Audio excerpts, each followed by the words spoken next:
আজরাইল রে, জান কবজ করে এত কষ্ট আগে জানতাম না।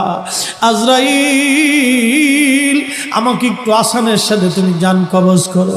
আজরাইল বললেন, হুজুর, আসমানের নিচে জমিনের উপরে আপনার চাইতে সহজভাবে জান আমি কারো কবজ করি নাই। আল্লাহ আমার উপরে করা নির্দেশ, আমার হাবিবের জান কবজ হবে সবচেয়ে বড় আসানে। হুজুর, আমি যদি আপনাকে আসানে জান কবজ না করি, নবী গো, আল্লাহর লানতে আমি ধ্বংস হয়ে যাব। ইয়া নবী আল্লাহ, আমি সেই ভয়ে আপনাকে আসানের সাথে জান কবজ করতেছি। হুজুর গো, আপনি নবীর আগে এবং পরে এত আসানে কারো জান কবজ হয় নাই, হবে না। আল্লাহর নবী ডেকে বলে, আজরাইল, জান কবজ এত কঠিন, এত কঠিন, আমার কাছে কষ্ট হয়।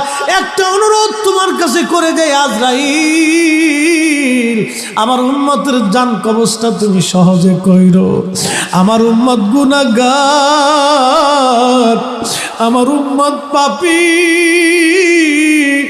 আমার উম্মত গুনাহগার, আমার উম্মতের জানটা তুমি আসানের সাথে কইরো।